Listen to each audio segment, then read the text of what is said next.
Hey everybody, and welcome back to the channel. Welcome back to some more Warpforge, and we're finally going to dive in a little bit to the Adeptus Auroritas and kind of where things are at now on release. Did a lot of fun speculating during the previews and the reveals, so thanks so much for stopping by for that. We also got some streaming in this week. I streamed the most I ever have for Warpforge with two back-to-back, like 5-hour streams this weekend. And had a blast with it. Thank you all for stopping by who were able to. If you didn't, I still have the VODs up on Twitch if you want to check those out. We did a ton of Sisters of Battle drafting, and then we actually did some ranked climbing the second day. And yeah, it was a blast. People were hanging out, people were chatting, and I think Sisters of Battle have really kind of awoken some people to this game, and some people said strictly that they had returned because of them. So I'm very hopeful in that sort of area. We also had the Skulls event. A bunch of stuff was released. We know we're getting Gene Stealers, I think Astra Militarum. And what was the other one? Oh, the Kroot for the Tau. So, which I think everyone was very, very excited for, because that was really kind of missing from the Tau release. So we got a lot of fun stuff coming up. And today I really just wanted to get into a video going over where my collection is at. I've done this pretty much for each release, and kind of what I would recommend, what I've been seeing. I've also been trying to grind back onto the leaderboard, and so I can talk a little bit about where Sisters of Battle has kind of fallen in that meta. So I'm missing quite a few cards. I've really only opened probably 20-ish packs. And that includes drops, that includes stuff from getting the premium campaign.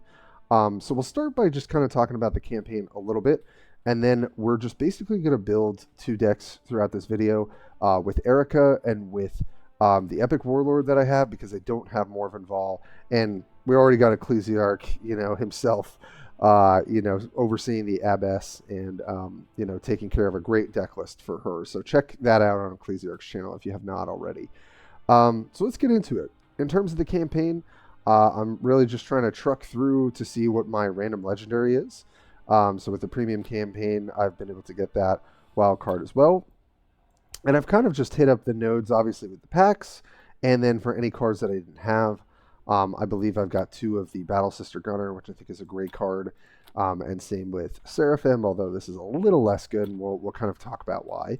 I think that Cleansing Flames is a must-have. This card is just very, very solid. And in a faction that doesn't have a ton of removal in general, Cleansing Flame really does quite a lot of work for you. So that card's been really, really excellent. Probably going to backtrack for a Preacher if I need to. This card is also excellent, just packed with value into a 2-drop, especially if it's going to live. We've kind of gone through here, and we are currently at this node. We just collected that. So we are very, very close to this legendary wild card. I think each node here is 1k, so it's probably just going to be 1, 2, 3, 4, so 5k points. So it's going to take us a little bit to get there, but we are almost there. And it's been a fun campaign to go through so far. I'm probably going to backtrack for quite a few things, but I really just want to get here while I only have pulled 1 legendary card. I'm really hoping this random just fills a slot that I need and is not a duplicate, which is what I had last time for the Tau. So very excited for that. That's where we are in the campaign. I think Forge, we are at level 9, so we're about to hit another legendary wild card, which is pretty nice. So that'll basically bump us up after the campaign to, I think, closer to 4 or 5 legendaries. So that's pretty good. That's with the premium campaign, you're really getting as close as you can to guaranteeing that you're going to have the majority of the legendary cards for this faction. But let's kind of talk about Sororitas, and while we're creating these decks together, because I can't save them because I don't have enough of the cards that I would like to. So we're just going to build it here for Erica and Junith, and kind of just talk about the different cards and why. So I guess we'll start with Erica, because I think that's what people probably want to know most. Okay, so what do I think of the faction overall? I think it is, God, how do I say this? Because I think it is very powerful if it snowballs. If it does not snowball, it struggles. And so what's interesting, if we want to kind of compare these directly to the other faction release with the Tau, the Tau had all this upfront power. They had all of this kind of board presence. You know, you build a board, have to answer it. If you don't answer it, you kind of lose. With Sisters, it's more of like a progressive kind of build up, right? So it's like you try and prey on your warlord, you try and prey on early units so that you're going to split their ability to attack you and make them make some bad choices, or not bad choices, but have to make necessary choices which leave you still earning faith. Because faith is relatively important for pretty much each warlord. In certain ways, it's not, for Morven Vol, who can go a little bit later game and can take advantage of penitence much more than the other warlords. But definitely for Erica, the more faith you have, and really the biggest break point is going to be on the 4 faith, right, to deal an additional 2. So you're spending 2 energy to deal 3 total damage, which is excellent. And you can, it's very, very strong if you let it get going. So you need to build faith early. So let's kind of talk about some of what I would say are staple cards. So first things first, Devout Warriors, I think is solid. And this is kind of, I was wondering what the card advantage would look like for this faction. And here we have it, right? 1 energy, draw 2, troop, right? So it's going to, trade itself, right? You pay 1 energy, you get a troop. And then when you hit 3 faith, it's basically like 3, 4, and 6 are some of the important faith breakpoints. Then you're going to get a 2 for 1 for 1 energy. That's excellent, right? So I would pretty much encourage everyone running Devout Warrior. I just don't see why you would not build it. And I'm going to say roughly the same for Sister Novitiate. Now, you look at this card and you're like, well, Tim, this thing dies super easily. Why would I play this? Again, you want cheap faith cards that have to be answered, right? Sister Novitiate copies itself if you don't kill it. So this basically says, you have to kill me, right? And it's only 1 energy, right? It's kind of like investing a very cheap troop on Eldar is kind of how I think about it. And then they have to attack it and you still kind of get a little bit of advantage from that, right? So I think Sister Novitiate is better than it looks. So I would also play that. Acroflagellant, I feel like no one's going to be surprised by this. I think this is just one of the better penitent kind of like board wipey, penitent enablers. And I think throughout you probably want to be playing this card. It's just a good cheap answer and does quite a lot of work, potentially 4 damage to something up front if you like 2 damage. If you heal it and it lives, right? Erica can give it an extra health. Then it's going to die. It's going to take damage again, trigger again. And that can get really wacky with Hallowed Martyrs, actually. So that's pretty interesting. I kind of said it before. I think Battle Sister Gunner, again, you just get to pray and deal 2 damage to an enemy. Excellent card. Again, cheap. Prayer enabler, right? So your warlord is praying, this is praying. They want to take this out. It's got 3 health. It's not always going to die.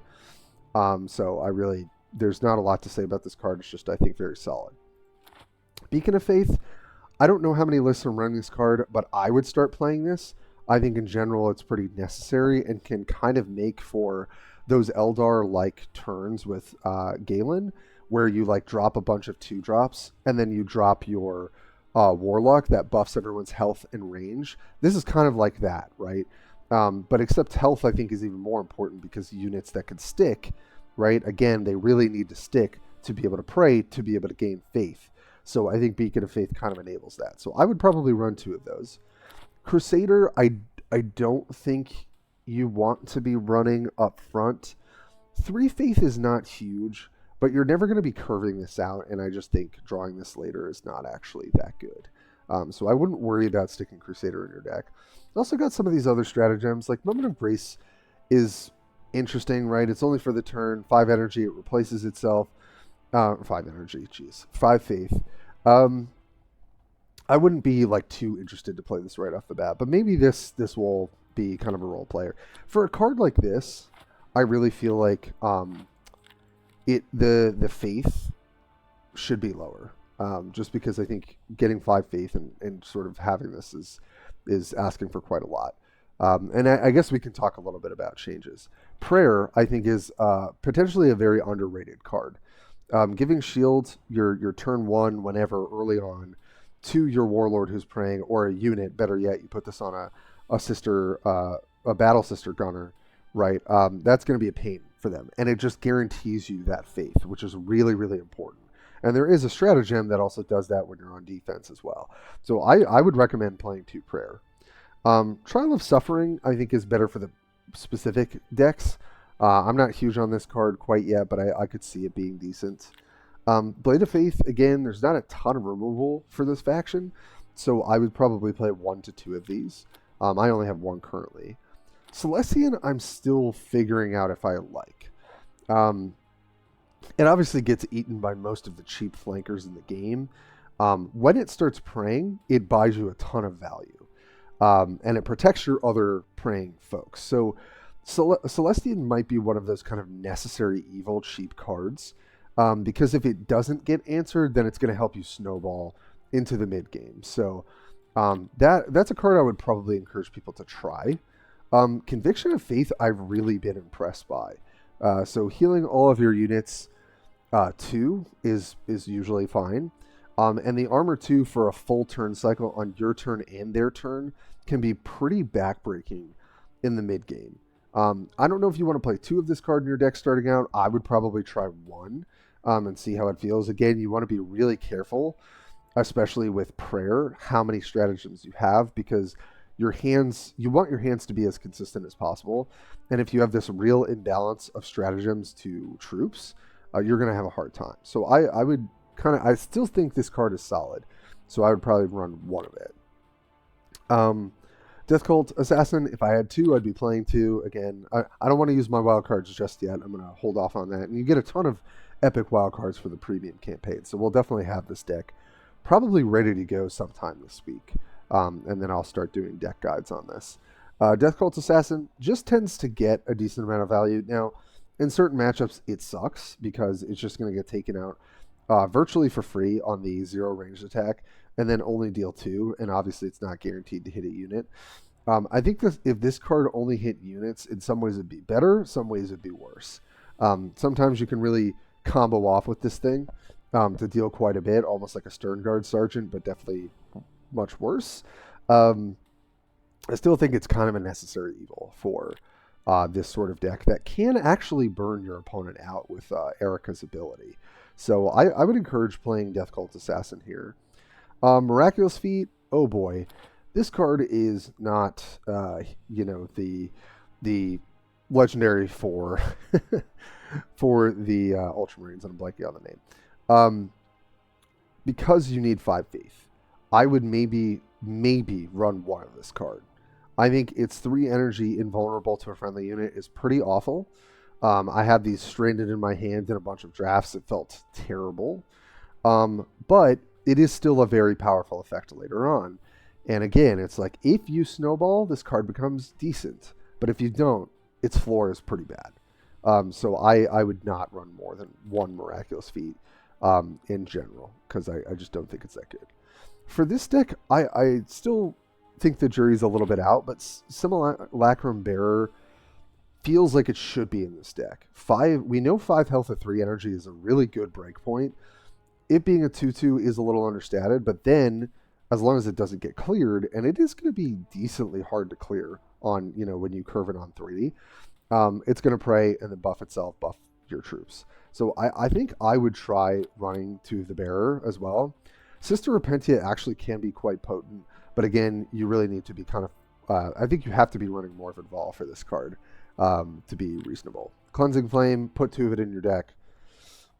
Enough said. Hallowed Martyrs, I think, is a powerful card. I'm curious if it's good enough in the Erica and the Junith deck, but I would probably start by playing it. It's the 1 legendary that it pulled. Retributor, I'm kind of interested to try. I think 3 faith is not that hard to hit in some matchups, and being able to deal 3 to a random enemy when it comes in. Yes, it's probably going to get traded on pretty easily at 4 energy. 5. This is the similar stats to the 4-drop Vanguard in Tau, but it doesn't have Vanguard, it doesn't have Shield, right? So it's obviously a lot worse, but it's also got a rally effect, essentially, if you hit that faith breakpoint. So I would kind of start out, especially early on in your collection, maybe trying this, because I don't think the 4-drops here are very good. Hospitaller, I think, is very bad. I think that Seraphim is probably one of the better ones, so I would probably run that. Again, 3 faith to get flank is not terrible. Sister Superior even is just kind of a big stat stick that has a little bit of upside.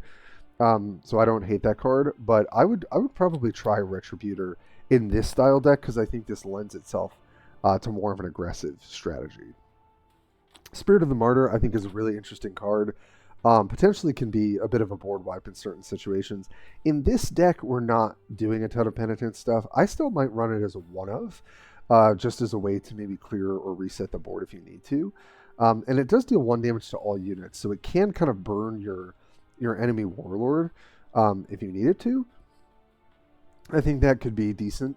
But I don't think you would probably run 2 of this easily in a Morphin Vault Repentance deck. That's kind of the perfect home for it. All right, let's keep on moving. We're most of the way through the deck actually. Now that I think about it, but we're definitely missing some pieces. Now, Canoness, not terribly impressed by. It's a lot of stats at 5. Yeah, if you hit 3 faith, it's kind of a big thing for 5 energy. But what I would rather have is the armor 1. If you could reliably put armor 1 on this every time you play it, you'd probably play it. But I don't think you can, and therefore I would not run this card. Now, Dominion's Superior, on the other hand, I think is exactly what you want.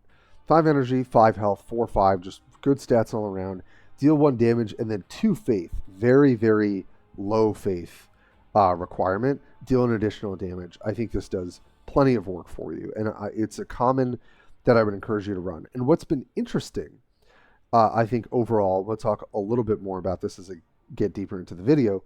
I think that oddly enough, Sisters of Battle actually have some pretty solid common cards, and it's really their rares and epics that are very, and I would say their epics more than anything, super lacking in the right balance or the right power level. So it's funny that I'm telling you to jam this 2 common in your deck because it's actually really good. So then compare this to another 5-drop, right, with Simulacrum Celestian. 6 health, 5 energy, okay, 5/3. And then the prey is give 1 unit +1/+1. And it's only until the next turn. What's going on here? This card is not good. Even if this was a permanent buff, it would not be good. So I'm really confused at some of the balancing on these, or kind of the thought process on some of these. My guess is that maybe they started off having more powerful prey effects, and they weren't sure how powerful prey was going to be. This thing could have +2/+2 on it, and it still wouldn't matter. I think this would have to be to your whole board permanently to be a card you want to play. Maybe that would be too powerful, but honestly, for a 5-drop epic, I would hope that it's doing something important. And this card just is not, so I would ignore it. Celestian Sacrosanct, I think, is a reasonable card. I'm going to be honest, I don't think I would shove this in this deck, but I think in the mid-range and control decks, this card is kind of doing the Vanguard, the 6 energy Vanguard impression that the Ultramarines have. And if you don't answer it, just, putting on more armor is pretty annoying. So I think Celestian Sacrosanct is probably a fine card. Dogmata, do not like this card. Wouldn't put it in your deck. Just weird stats. Deal 1 damage to a target friendly unit. Yeah, it enables penitence, but I don't think I really care to pay 6 energy to do that. Now, as I've deemed him Penny, or Penitent Engine, this card, again, is another common that I would say generally overperforms or does exactly what you need it to do in these style decks. You can enable this with Eric on turn 8. There are also other things that can enable it. I think Penitent Engine is one of the better things you could be doing on 6 energy. It's not hard to enable. Stacking Blast is pretty insane. And the fact that this is flank, it's got 7 health. It essentially has 6 health because you're always going to ping it to get the penitence going. But Penny does quite a lot on the engine. So I would, if you have not ventured playing with this card or not tried this card yet, I really would encourage you to. And I think it's pretty solid. Now, Shrine World, I've seen people testing this card. 8 Faith is a huge bar to clear. However, 6 energy, draw 3. Is that good enough? I'm not sure. I personally don't love this card. I would rather play 2 of the 1-drop Devout Warriors. I've seen some people play 1 Devout Warriors, 1 Shrine World. I just think we're kind of living in a fantasy world with 8 faith most of the time. I don't think that if you can reliably do this, great. I don't think you can. At least not with where the Sisters of Battle are currently. So I would not encourage you playing Shrine. Now, Zephyrim, this is a card that I would play. So if I had to cut something, I'd probably just cut like Celestian, and I guess I would cut Conviction of Faith, or like something else. Well, we'll maybe go back. I would play 2 Zephyrim in most decks. It is just your kind of flank melee answer. Again, this is a common, but it's doing quite a bit of work for you. And I think in a tempo-based game, you're just never going to be disappointed playing this card. So I would encourage you to. Celestian Superior, starting out, I guess you could play this card. I think it's not good, is kind of the conclusion I've come to. I think there's a 7-drop we're about to talk about that actually is much more valuable. The other thing is, if we put on our legendaries that I don't have, on 7, you really want to be slamming Saint Celestine. That's one of your 7-drops, which we don't have currently. And then, sorry for my scrolling, Mortifier. Now, this thing goes essentially infinite if you have Hallowed.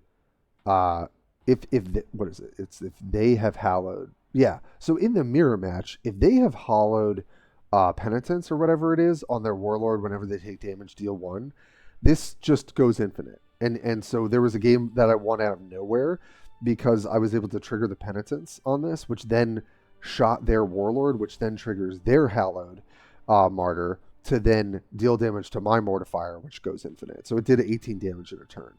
So Mortifier, I think, is going to be necessary for the mirror matchups because it punishes that, which is crazy, and had some insane games on stream with it.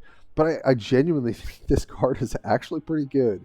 9 health, 6/6, Penitence, and just this sort of way that the mirror matchups can go. This card does so much work. So I would probably go with like 2 of this card, or 1 Celestine, 2 of this, 1 Celestine, 1 of this, depending on your curve. And then I would probably skip playing this card. Okay, and then in terms of the late game, forget if I'm missing any other late game cards. Not really. We'll talk about some of the other epics that I don't have in a second. Triumph of St. Catherine, I think is solid. I don't think you would run it in a deck like this. I think this is more of like potentially a Junith card, potentially a I think Ecclesiarch is running this card in his Morven Vol deck. It comes down. You're going to give your Warlord prey, potentially other things prey, and then if this lives, you kind of just win the game. So I think that this is solid. It is 9. It's not necessarily like affecting the board. It kind of does with if you have prey, but it's going to feel like more of a win more card than anything. So again, I don't think necessary, and I probably wouldn't play it in my kind of like day 1 Erica deck, so to speak. All right, let's talk about the cards that I don't have, because I don't want people to kind of go amiss. So I'm going to tell you right now, you could probably run every single legendary and be happy. Amalia, great. Just a really solid card. Really, really powerful once you've accumulated some faith. Very cheap. And you need removal. In a faction that has pretty inefficient removal, Amalia can be excellent. What else? Rite of Restoration, it's a little conditional. I'm not super sold on this card quite yet, but I think it's still going to be good, especially in Morven Vol. For more of a control shell, I think that Rite of Restoration could be excellent. Sorry, let's just make this less confusing. Astrid, so if I was trying to pull legendaries, I would be like Astrid, Divine Intervention, Celestine. Those are the 3 that I would make right off the bat. I think I said this, during the video with Harry a little bit as well, and I was talking about it on stream. So Hallowed Martyrs is fine, but I would be happy to go Astrid, Divine Intervention, Celestine, or Astrid, Divine Intervention, Amalia, then Celestine, then Restoration. Probably the last legendary I would want is Triumph of St. Catherine. That's just how I'm feeling. Now let's go to the epics. And this is, again, what I'm going to bring up. Preacher, great card. I think why not play this in every Sisters of Battle deck? If it lives, you get yourself a Faith, you draw a card, or you make a Crusader. It's just great. I love that this, and it's 2 energy. I think when we previewed it, it was 3. I could be wrong. So this is very nice, especially early on. So Preacher is good. I think Beacon of Faith is good. I think Death Cult Assassin is fine. I think Cleansing Flame is excellent. And then to talk about some of these other ones, I think Dialogus probably does what you want it to do, spreading around the Vanguard. It's pretty annoying to deal with. Imagifier, I'm interested to play with. I think that it is pretty powerful, giving your troops flank. So I imagine this will be, when I'm able to make this card, this also deserves a spot in the deck. So Relics of St. Catherine, I probably would play one of it in Erica, just because this guaranteeing you hit your 4 faith breakpoint is very important. I don't think I would want to run 2. Again, with more of an aggressive shell, you got to be really careful how many stratagems are in your deck, but I would probably play one of those. Definitely would not play Simulacrum. I'm similarly kind of underwhelmed by Stern. I think it's fine as a 6-drop. You've got the Zephyr guys that have flank at 6. I guess if you're really looking for another 6-drop, you could play Stern, but I'm not terribly impressed with this card. I really think if you are crafting, the order I would go is probably Preacher, or rather Cleansing Flame, Preacher, and then Imagifier I think is good, but I have not played with it. I haven't played against it either. So again, I feel like, Simulacrum is kind of underpowered. So is Superior. So is Death Cult Assassin. I feel like this having 4th health would have made a little bit more sense for this card. Dialogus, I'm also a little unimpressed with this. I think you could have made it a 3/3/5, and that wouldn't really change the card that much, but it would make it at least a little bit better of a unit by itself. Imagifier, I think is probably fine. Maybe put a 6 health on it to allow it to stick a little bit more. And then Beacon of Faith I think is fine, but I would also encourage lowering this faith requirement to like 5 or 4. I just think 6 is asking a lot. So yeah, the epics are kind of like underwhelming, I would say. Miraculous Feat being a part of that as well. And that's kind of just to go back to looking at kind of this deck that we built together. And obviously I'd have to change some of the numbers here if I had these other epics. Is that this faction needs to snowball to be above power level of other factions. What it does, it can feel very, very hard to deal with. You basically know when the game is going to, they're going to run away with it. But I think that's not every game, and I'd be interested as we play more with Sisters of Battle, how viable they are in the long term of accumulating faith reliably.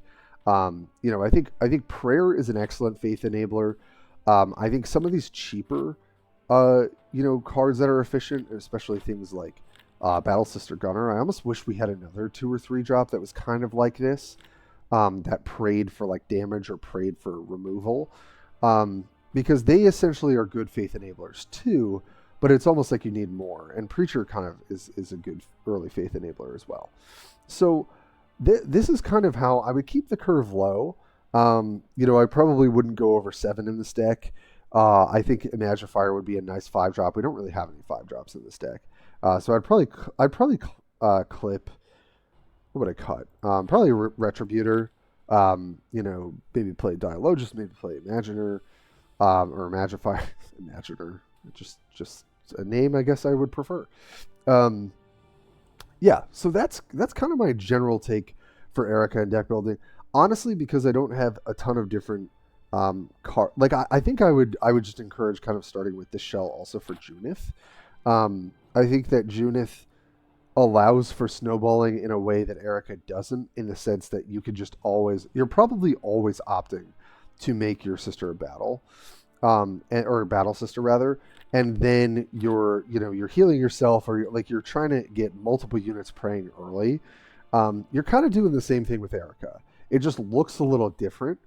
Junith is a little bit more mid-range than I guess Erica is. I think Erica actually is probably just a better leader than Junith, because I think her ability has a more late game impact than Junith's does. So this is, I guess, instead of kind of like redoing and building a whole shell, this is kind of where I would start.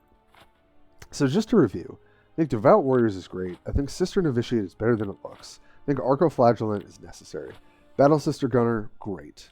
Beacon of Faith, kind of necessary, maybe not great. Prayer, I think definitely is a really important enabler.